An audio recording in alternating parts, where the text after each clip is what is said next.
Amigos e amigas, canal do Xavier, eu sou o Xavier. Gente, o senhor Armagedon avisou que o fim dos tempos está próximo e que ele vai ser terrível.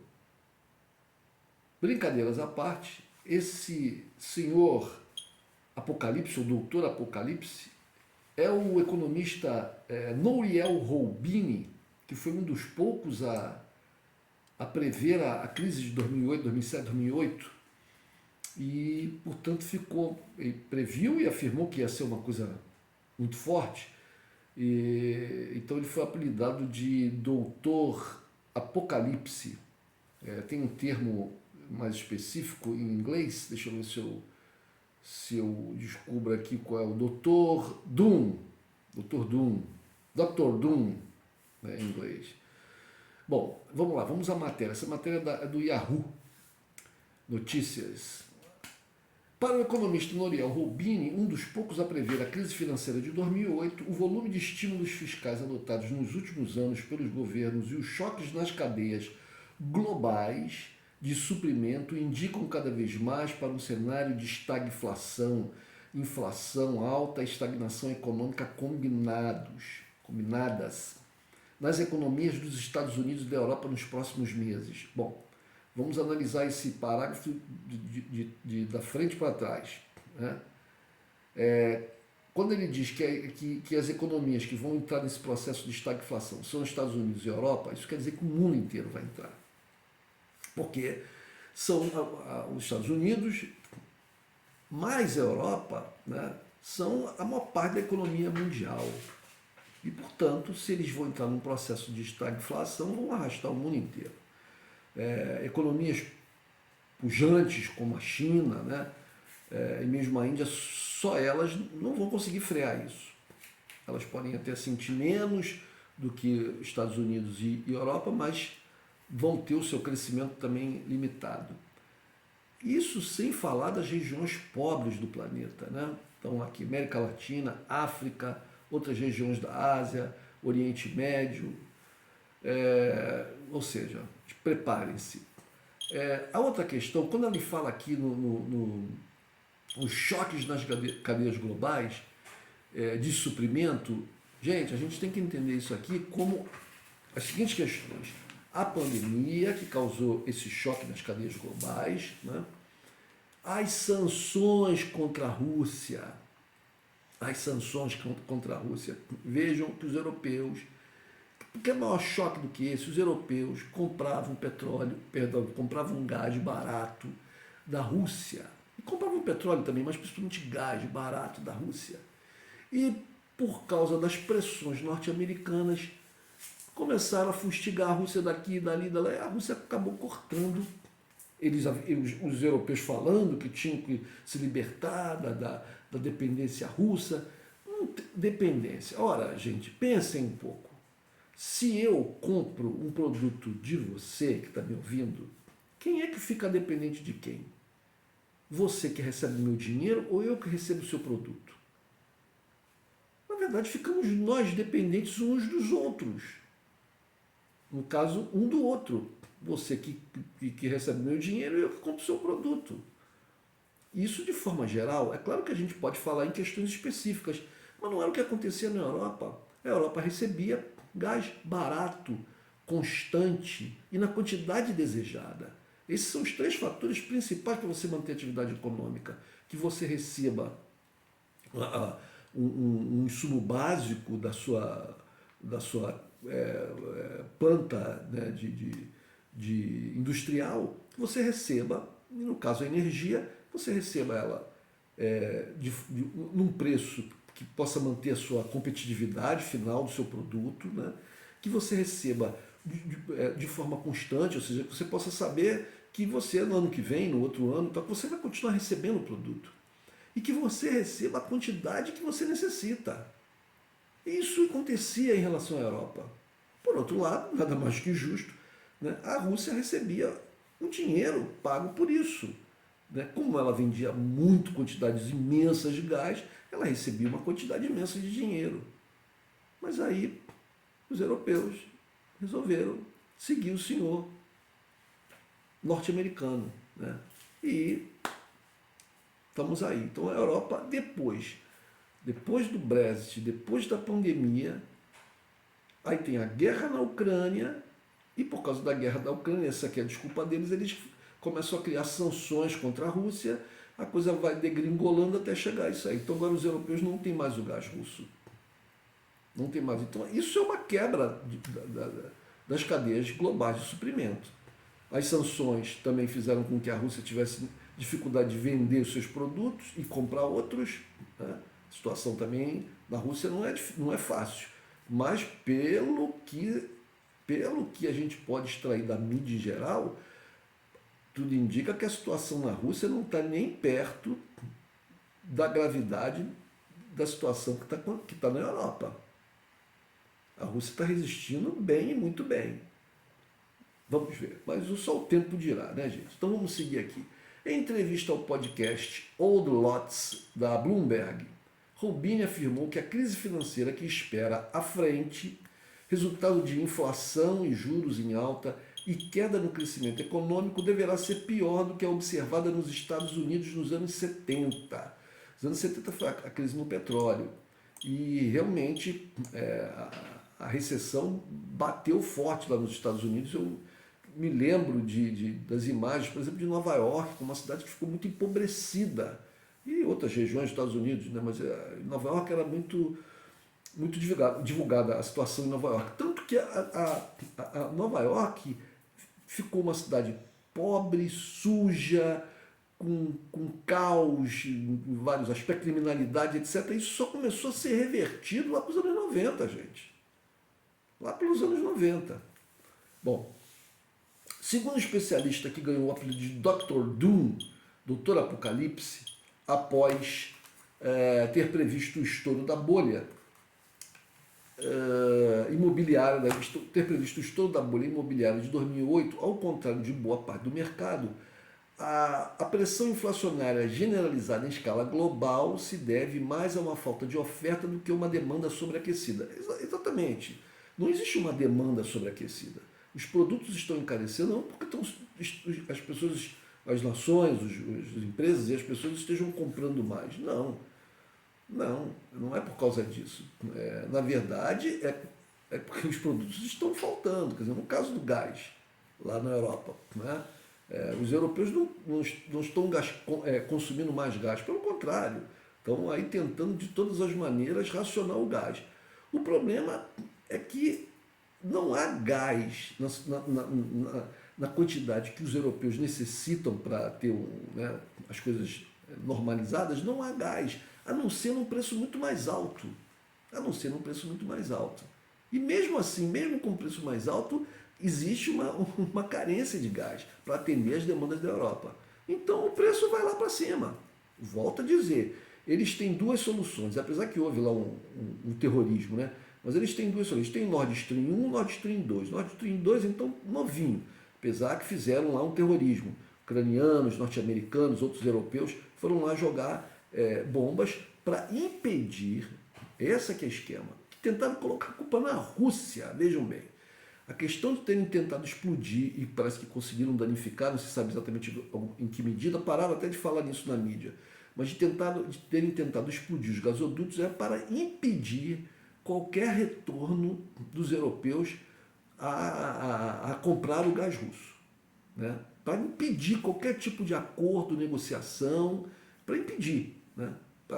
Para que os europeus não comprem mais o gás russo, mesmo que amanhã façam as pazes, consigam a paz, façam acordos, mas de qualquer maneira não consigam mais comprar gás russo. Vão continuar comprando gás de quem?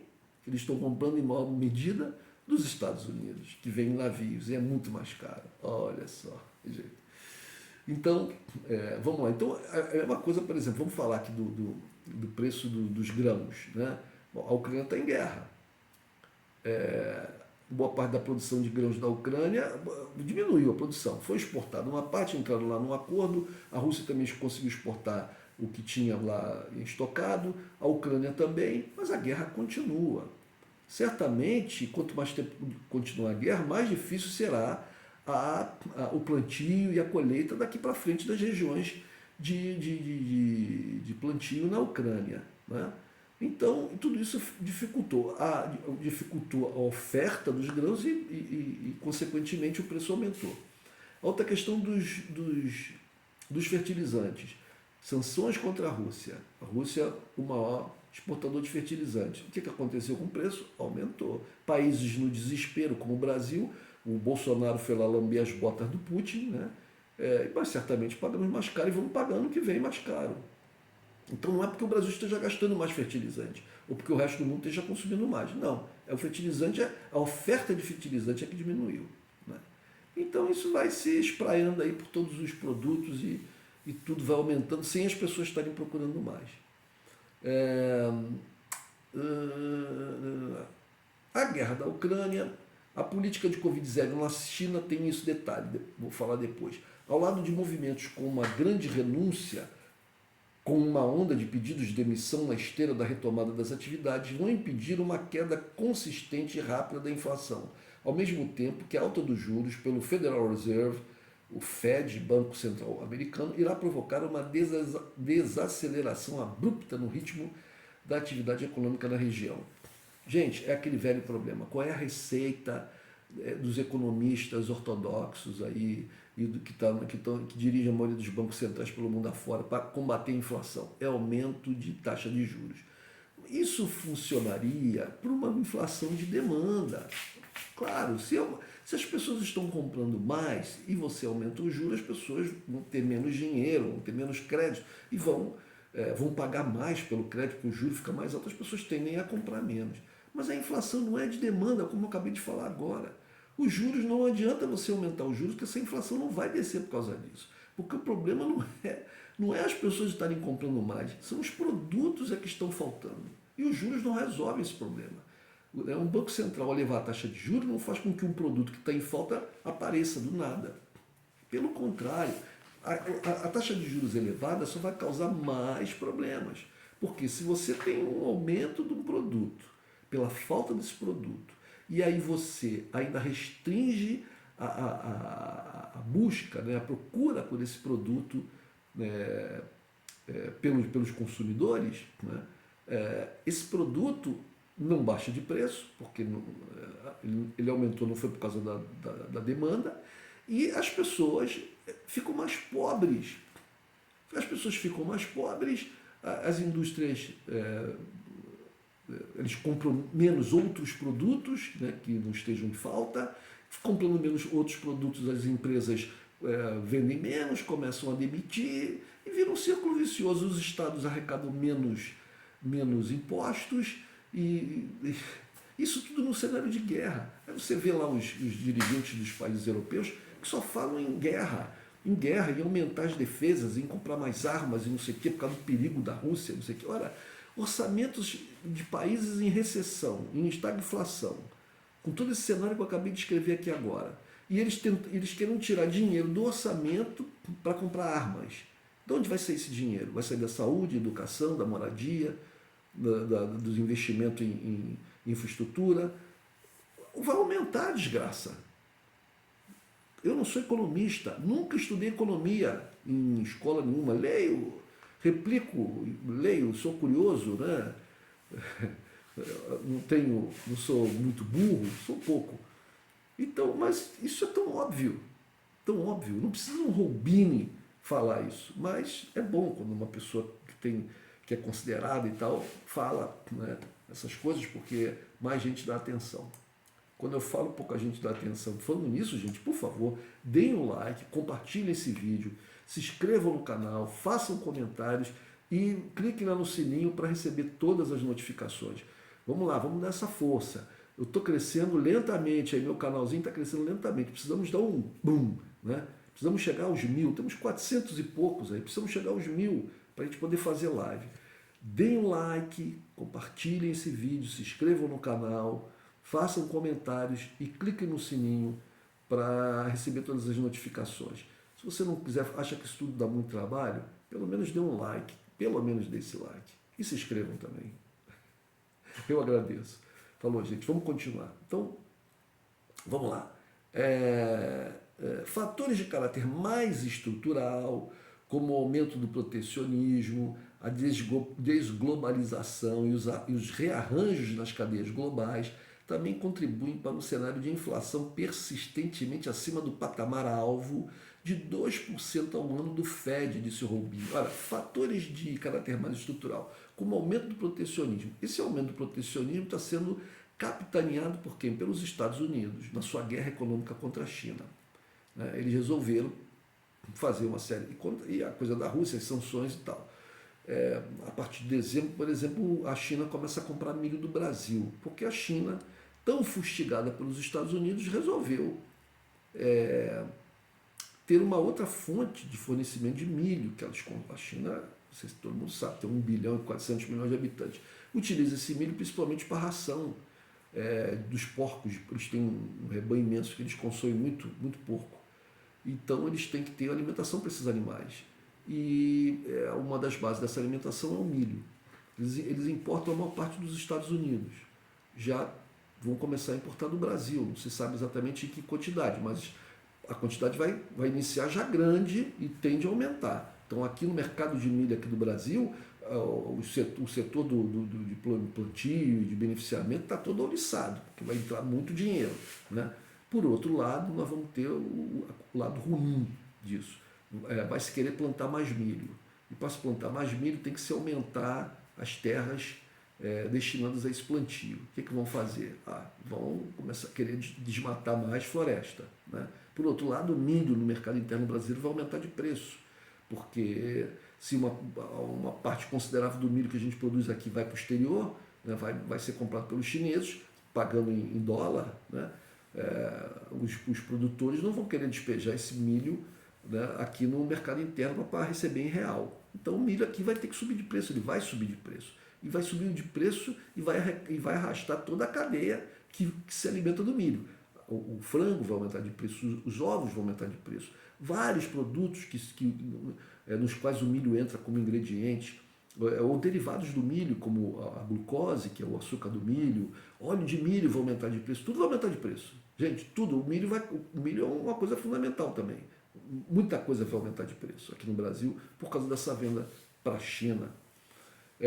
Então vamos lá. Vamos começar a ver uma desaceleração da economia, só que a inflação não vai ceder tão rápido por causa do choque de oferta, afirmou Rubinho.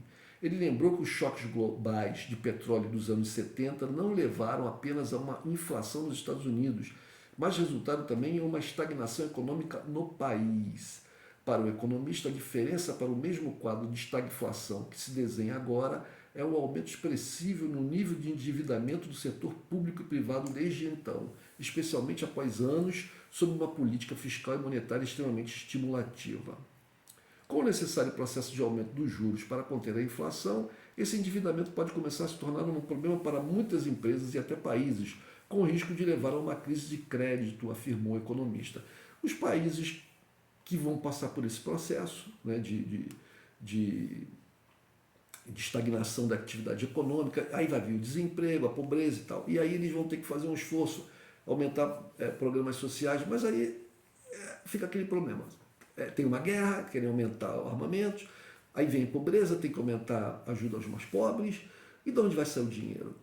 Bom, o dinheiro vai sair, os estados, as empresas, as organizações em geral vão se endividar. E essa crise vai sendo jogada sempre mais para o futuro, ela vai se estendendo. Vai se estendendo. Entende, gente?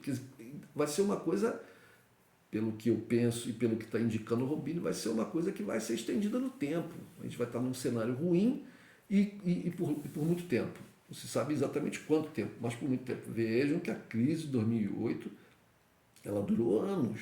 Na verdade, a gente ainda está nas rebarbas dessa crise, né? Isso, nós estamos em 2022, ou seja, 14 anos se passaram. A gente ainda tem reflexos dessa crise de 2008. Então, se ele está dizendo que a crise que virá vai ser pior do que a crise dos anos 70, qual será a equiparação que a gente pode fazer com a crise de 2008? Quantos anos vai levar essa crise? Vai ser menos poderosa, menos intensa? Então vai levar o quê? Vamos dizer, 5 anos? Imagine, 5 anos. É muita coisa. 5 anos de estagflação, 5 anos de atividade econômica em baixa. Bom, com essa combinação de fatores para a economia global, acredita-se que a crise que se avizinha será rápida e suave. Acreditar que a crise que se avizinha será rápida e suave é uma ilusão. Segundo Rubini, que citou títulos indexados à inflação de curto prazo entre as alternativas aos investidores. Ele tá aconselhando as pessoas que, porventura, investem, né, que escolham os títulos indexados à inflação de curto prazo. Por exemplo, aqui no Brasil, qual é um título indexado à inflação? Os famosos IPCA+, do Tesouro Direto, por exemplo, né? São seguros porque são garantidos pelo governo federal, né?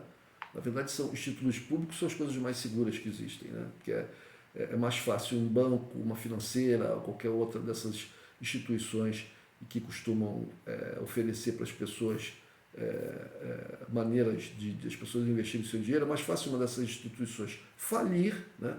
Quebrar literalmente, não ter dinheiro para pagar aqueles que colocaram dinheiro lá em investimentos, do que o Estado, né, brasileiro falir, quebrar. Né? O Estado brasileiro sempre tem a saída de cobrar impostos e até de emitir moeda. Então, em tese, um Estado não fale, né? Não entra em falência. Então, o mais seguro é você comprar títulos do Tesouro. Então, segundo ele está dizendo aqui, pelo pouco que eu conheço, o que ele está aconselhando as pessoas, se ele fosse aqui se o Robini fosse um desses analistas e conselheiros de finanças pessoais que aparecem aí nas televisões, até na internet, tudo, ele estaria dizendo para o investidor aqui da caseira, aqui do Brasil, né? Olha, comprem títulos do Tesouro, de preferência o IPCA+, e de curta duração, o que tiver mais com o vencimento mais próximo possível, porque aí você se garantiria da inflação, né? E poderia resgatar o dinheiro num prazo curto. Então, é isso que eu estou entendendo aqui, gente. Eu não sou nenhum especialista, mas me esforço para entender essas questões econômicas, até porque também eu sou atingido, como todo mundo, né? Conhecido pela visão contrária em relação ao Bitcoin, afirmou que a criptomoeda mais popular do mercado é mais uma shitcoin, moedas porcaria na tradução livre do inglês. Ou seja, ele não recomenda investimento em Bitcoin. Eu acho uma coisa também muito... Eu sei que teve gente que ganhou dinheiro com isso, mas também sei de gente que perdeu dinheiro. Eu acho uma coisa muito instável, muito incerta, muito perigosa. Mas é aquilo ali. Tenta a sorte, né, irmão? Se você acha que tem sorte.